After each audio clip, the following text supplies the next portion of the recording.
नमस्कार। मैंने यहाँ लड़का और लड़की दोनों की कुंडली को लिया है और उन दोनों की कुंडली का विश्लेषण भी मैं आपको करके बताऊंगा और आपके सवालों का जवाब भी मैं आपको दूंगा।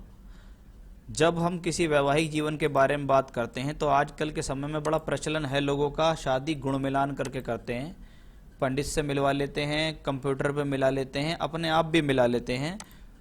24.5 गुण इस कुंडली के अंदर मिल रहे हैं, जिसको पंडित कहते हैं 18 गुण से ऊपर मिल जाएं तो बहुत बढ़िया रहता है, आप शादी कर लो।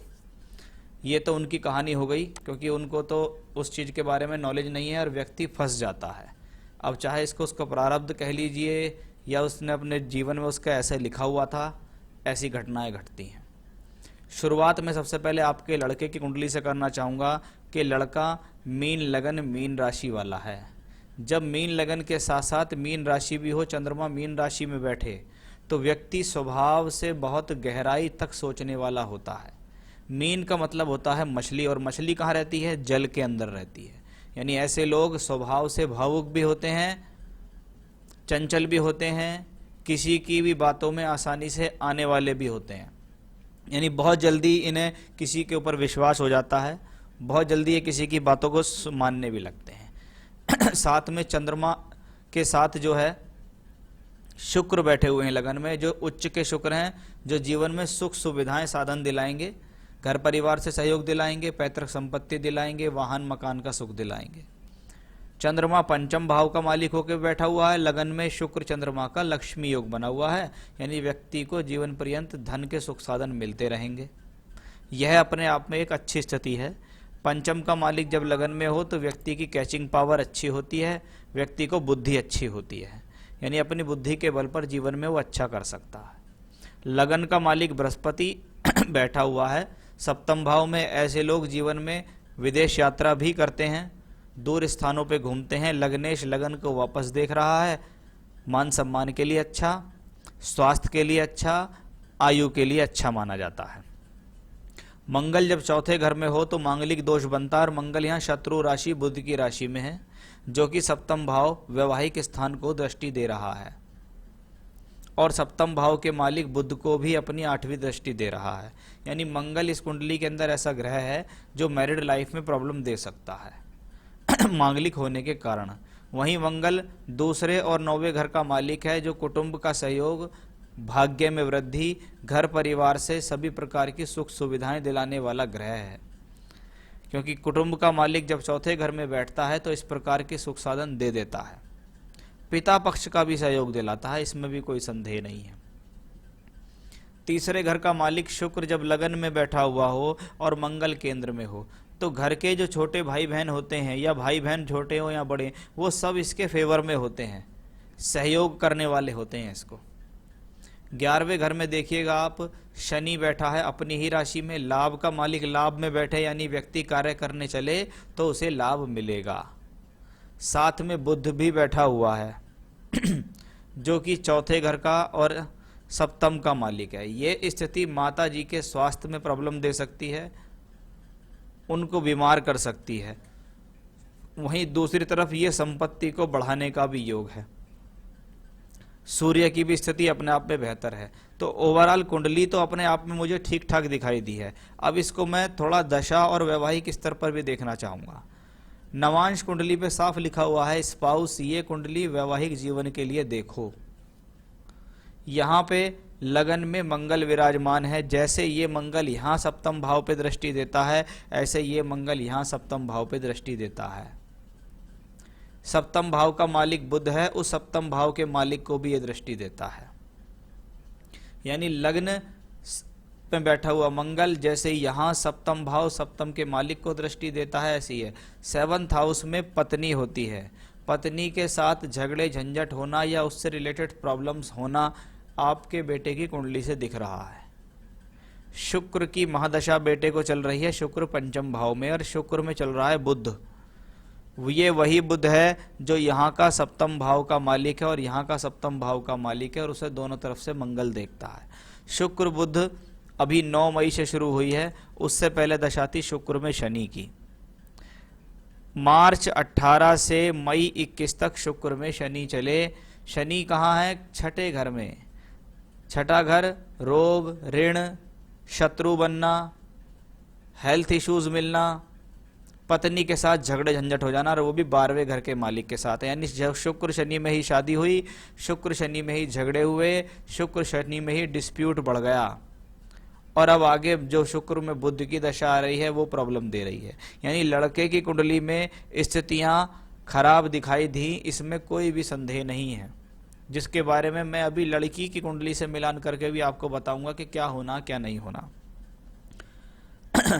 आपने कहा है कि लड़का है, इसकी शादी हुई थी, उसके बाद इसकी वाइफ घर से चली गई, उसको ले आए वापस आप, लेकिन उसके बाद ये फिर बाहर कहीं घूमने गए, फिर उसके बाद से ये वापस चली गई, और उनके फादर कह रहे हैं कि हमें साथ नहीं रहना, हमें डाइवोर्स चाहिए, पैसे आदि की वो मांग भी कर रहे हैं, जिसके कारण लड़का तनाव में आ गया है।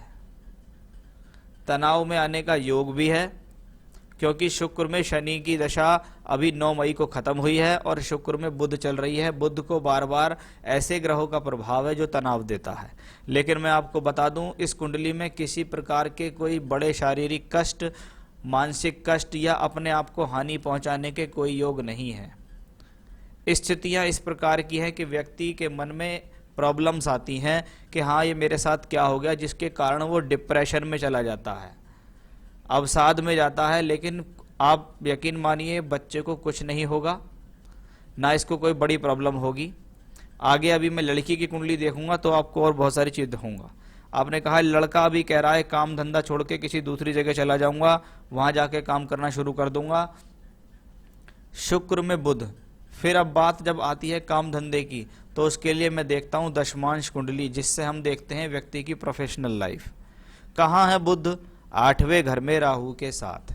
जब अष्टम भाव में बुध हो और राहु के साथ बैठा हो तो इसको कहते हैं मति भ्रम करना।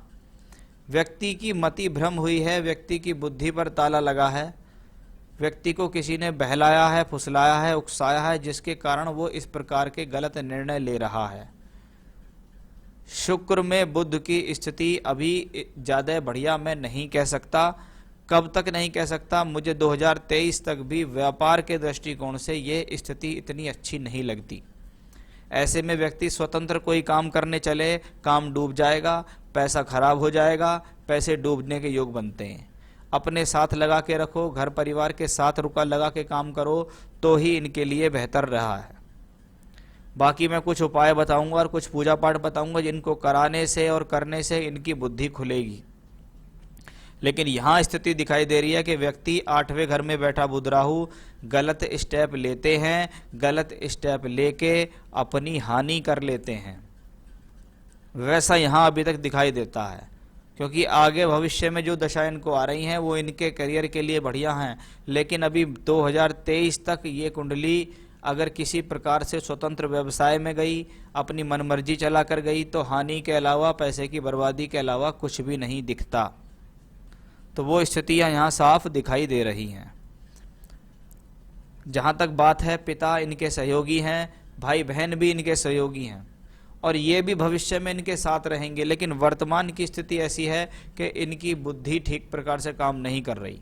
अगर उस चीज़ को हम सही कर दें तो व्यक्ति लाइन पर आ सकता है, जिसके लिए उपाय बहुत कारगर होंगे। मैं आपको उपाय बताऊंगा, वो आपको करवाने भी पड़ सकते हैं।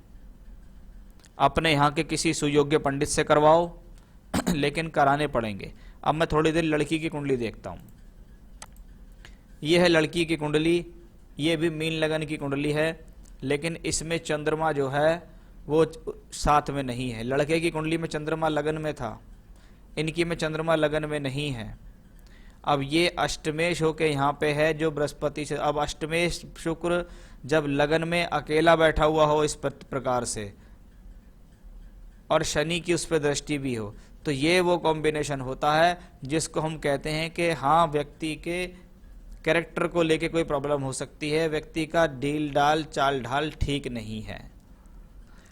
लगन में शुक्र होता है तो व्यक्ति जीवन में सभी प्रकार के ऐशो आराम जीता है, और उसको बृहस्पति वापस लगन को देख भी रहा है, यानी आयु को भी कोई प्रॉब्लम नहीं है।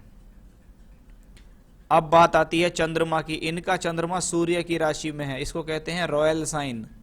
व्यक्ति अपने जीवन में अपने तरीके से जीना पसंद करता है। मांगलिक ये भी हैं, मांगलिक आपका बेटा भी है। वो भी यहाँ स्पष्ट है। इनकी कुंडली में, आपके बेटे की कुंडली में बुध सप्तम भाव का मालिक होकर लाभ भाव में था, लेकिन इनका तो 12वें घर में पहुंच गया और मंगल ने यहाँ दृष्टि भी दी। प्रॉब्लम कहाँ से आई है? प्रॉब्लम आई है राहु की महादशा से, कि राहु वहीं छठे घर में बैठा। जैसे मैंने आपके बेटे की कुंडली में बताया था, देखिए आप, शनि केतु का योग, लेकिन इनको महादशा शुक्र की चल रही थी, जिसको मैं कोई ज़्यादा बड़ा प्रॉब्लम नहीं कहूँगा। लेकिन लड़की की कुंडली में राहु की महादशा, राहु खड्डे में बैठा है, मंगल अष्टमेश के साथ बैठा है, और राहु में शनि चली 20 जनवरी 2021 से। शनि कौन है? छठे घर का मालिक होकर लगन में और यहाँ दृष्टि देता है। इसका मतलब राहु में शनि की दशा वैवाहिक जीवन में बहुत बड़ी परेशानी और विवाह विच्छेद करने वाली होगी। यानी इनकी कुंडली से एक चीज़ साफ निकल के आई है कि इनका वैवाहिक जीवन कभी खुश नहीं रहेगा। ये लड़की जीवन में कम से कम 2033 तक अपने स्वभाव, अपनी इच्छाएं, अपनी आदतों के कारण दुखी रहेगी, या इससे ये कह सकते हैं कि इनके साथ जो रहेगा वो दुखी रहेगा। 2023 तक ये दशा चल रही है, ये व्यक्ति मानेगी नहीं, ये ना इनके ऊपर समझाने का कोई प्रभाव पड़ेगा।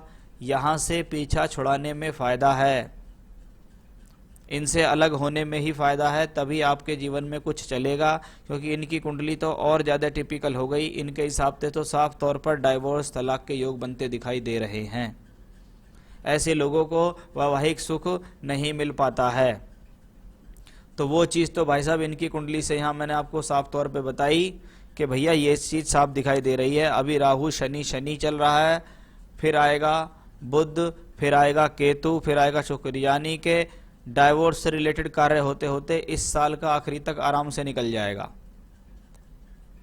यानी राहु शनि बुध और राहु शनि केतु, ये सारी दशाएं आगे ऐसी हैं। जनवरी फरवरी 2022 तक की स्थिति ऐसी जा रही है कि आपको यहाँ से पीछा छुड़ाने में इतना समय लग जाएगा। लेकिन हाँ, इस कुंडली में वर्तमान में ऐसे योग चल रहे हैं जिनको हम एक तलाक के योग कहते हैं। तब हमारी बात आती है कि अभी 9 मई 2021 से शुक्र में बुध की दशा बेटे को शुरू हुई। बुध सप्तम भाव का मालिक है, वो नवांश में भी सप्तम भाव का मालिक है। इसलिए ये पक्की सी बात है कि व्यक्ति का विवाह 2022 में निश्चित हो जाएगा, इसमें कोई भी डाउट नहीं है। क्योंकि शुक्र में बुध चल रही है और ग्रह गोचर इस प्रकार का परिणाम दे रहे हैं कि आगामी 2022 में व्यक्ति के विवाह निश्चित हो जाएगा। यहाँ से तलाक होगा और 2022 में विवाह हो जाएगा। ये तो बात हुई कि अगली शादी होगी नहीं होगी। इस वाली शादी का क्या करना है वो भी मैंने आपको बता दिया कि डाइवोर्स लेना ही है, बिना डाइवोर्स के आपका कुछ चलेगा नहीं। अब बात आती है कि बच्चे के ऊपर से सारी प्रॉब्लम दूर हों, इनकी बुद्धि ठीक हो, परिवार के साथ इनके रिलेशन ठीक हो जाएं, वो सब कुछ। देखिए, जब तक यहाँ से तलाक नहीं हो जाता है तब तक तो उनके ऊपर मेंटली प्रेशर रहेगा ही, क्योंकि जिसको मैरिड लाइफ में प्रॉब्लम होती है वो कहीं ना कहीं परेशानी का सामना तो करता है। लेकिन असल बात यह है कि आप किसी पंडित से संपर्क कीजिए और उनको ये कहिए कि हमारे बेटे को वर्तमान की जो दशाएं हैं वो इस प्रकार की चल रही हैं, क्योंकि ऐसे समय में ना तो ये उपाय आपसे हो पाएंगे और ना उपाय हो पाएंगे आपके बेटे से, क्योंकि वो तो आपकी सुन ही नहीं रहे। तो उनको बोलिएगा कि हमें अपने बच्चे के लिए 2 ग्रहों के गायत्री करानी है। आपको यहाँ गायत्री मंत्र नहीं कराना है, आपको यहाँ गायत्री करानी है कि आप अपने सुयोग्य पंडित से कहें कि शुक्र देव की गायत्री और बुध देव की गायत्री। मेरी बात आप ध्यान से सुनिएगा। शुक्र देव की गायत्री का मंत्र होता है एक बुध देव की गायत्री का मंत्र होता है। ये दोनों मंत्रों के जाप के संकल्प आप अपने सुयोग्य पंडित को दीजिए। उनको कहिए कि पंडित जी, हमारी ये समस्या है और इस समस्या से निवारण आप हमें छुटकारा दिलाएंगे। तो उनको शुक्र देव और बुध देव की गायत्री का संकल्प दीजिए कि हमारे इन मंत्रों का जाप कीजिए। उन जाप करने के दौरान फिर उसके बाद उसका एक दशमांश हवन कराइए उनसे। हवन में चाहे आप बैठें चाहे बच्चा बैठें, दोनों बैठें, लेकिन आप संकल्प छुड़ाइए और हवन भी बाद में उसका कराना है, जिससे इनको सद्बुद्धि हो। क्योंकि ग्रह की गायत्री हमेशा से व्यक्ति को सद्बुद्धि प्रदान करती है, और ये सारा खेल सद्बुद्धि का है। मैरिड लाइफ में प्रॉब्लम आ गई है, बहुत सारे लोग जीवन में ऐसे होते हैं जिनकी मैरिड लाइफ में प्रॉब्लम आती है, लेकिन उनको अपना मानसिक संतुलन नहीं बिगाड़ना चाहिए, उनको अपने मानसिक स्थिति को नहीं खोना चाहिए। तो वैसी एक स्थिति इस कुंडली में बनती है जिससे मैं इनको निकाल लाऊंगा। लेकिन ये पूजा आप इनकी कराइए, उनको बोलिए शुक्र और बुध ग्रह की गायत्री का संकल्प आप उनको कल ही दे दीजिए और इनके नाम से जाप कराने शुरू कीजिए। बच्चे को जैसे ही मौका लगे पुखराज रत्न पहनाइए अच्छा सा। आप चाहिए तो श्रीलंकन पुखराज आप मुझसे प्राप्त कर सकते हैं, मैं आपके एड्रेस तक भेज दूंगा। एक श्रीलंकन पुखराज इनको पहनाइएगा और इनका ध्यान रखिएगा। इनके जो लोग इनके ऐसे हैं जिनसे ये बेहद प्यार करते हैं, क्योंकि वर्तमान की स्थिति में क्या है, सबसे चिड़चिड़ा स्वभाव है, तो फिर भी कोशिश कीजिएगा कि थर्ड हाउस का मालिक शुक्र है, तो छोटे भाई बहन इनको सहयोग दें, इनके मित्र सहयोग दें, इनके पड़ोसी, इनका कोई भी रिश्तेदार ऐसा है जो इनको सहयोग दे के इनको ठीक कर सके। वर्तमान में वो स्थितियाँ ठीक करनी है। एक बार डाइवोर्स हो जाएगा, दूसरी शादी जब करना जब तक लड़की की कुंडली का मिलान ना हो जाए। मेरी बात पे आप गौर कीजिएगा, कुंडली मिलान की मैं यहाँ बात कर रहा हूँ, गुण मिलान की बात नहीं कर रहा हूँ। कुंडली से कुंडली को मिलाइएगा, ये गुण गुण के चक्कर में मत पड़िएगा। आप चाहें तो मुझसे भी मिलान करा सकते हैं कि उस लड़की की कुंडली में ये देखना पड़ेगा कि इसको ये सुख है या नहीं है, तो वो चीज़ का आपको यहाँ ध्यान देना होगा। मैंने लगभग दोनों कुंडलियों को यहाँ देखा। बच्चे का करियर से मुझे कोई चिंता नहीं है, लेकिन अभी इसकी बुद्धि सही पटरी पर आई तो 2021 तक तो इसका ऐसा ही रहेगा पूरा, चाहे वो मानसिक स्थिति में हो, चाहे वो जिद पे अड़ रहा हो, लेकिन उसको किसी तरीके से समझाइएगा, नहीं तो आपको व्यवसाय में भी पैसे का लॉस कर सकता है।